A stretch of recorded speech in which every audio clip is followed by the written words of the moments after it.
This session is in continuity to our previous session on cell formatting, and in this session we learn about even more ways for formatting up a cell in Excel.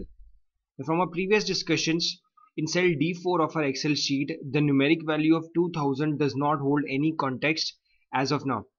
If it could be 2000 pounds, it could be 2000 rupees, $2000 also.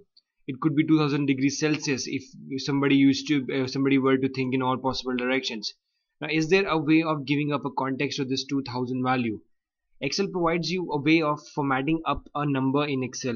Now, all you need to do is go on to that specified cell, right click on it, and go to Format Cells.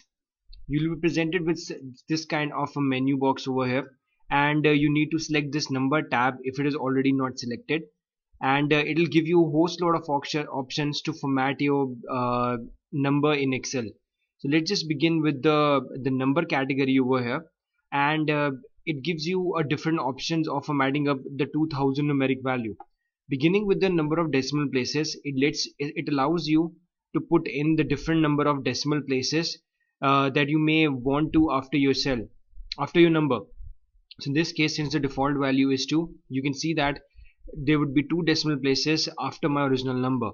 If I were to increase this to maybe 5, I will have 5 decimal places after my number. And this thousand separator thing is also a very helpful thing to be considered in Excel. Clicking on it would put a comma after every thousandth value in your number. So if it would be like 2 million, there would be a comma after 2, there would be comma after the first 3 zeros, and this is when we'll be formatting of the 2 million value. The most major advantage of using up this kind of formatting is when we consider the concept of negative numbers.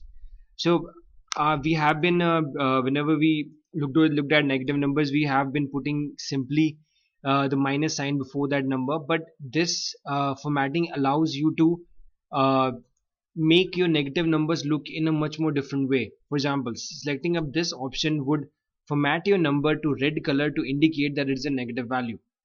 Using this format would put up a bracket around your number, and but with the black default text color to indicate it's a negative value. And this last one, it's my favorite and it's the best one. It puts a bracket around your number, and it also formats the number in red color. This is a completely distinct kind of a thing that's visible across all the Excel sheets, and it is my personal favorite also. And clicking on the OK button, you can see that now my number looks different. It looks like there are 5 decimal places after my 2000 value, and comma is in place also. All that we need to measure right now is what if this was a negative number in fact.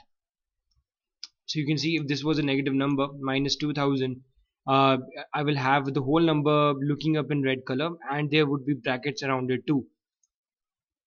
However, there are some very important points to be noted about this formatting concept. Like from our previous sessions, when we discussed about what formatting is, we came to know that the brick and mortar of the cell is the content itself. The way you paint up your cell, the way you make your cell to look up eventually, is all depending upon in the formatting of the cell, and both of these two things are different. So what we did in this session was when we discussed about how to place in the comma, when we discussed about how to place in the brackets or increase the number of decimal places in our cell, we were formatting the value, but the behind the scenes the value remains the same. And that is the reason you can see when I look up this value in the formula bar, I get a value of minus 2000, indicating the number does not change, just its way of looking changes. So this is about formatting up a number to have different distinct color basis its negative or positive value, or increase the number of decimal places or the number of commas. Thank you for watching.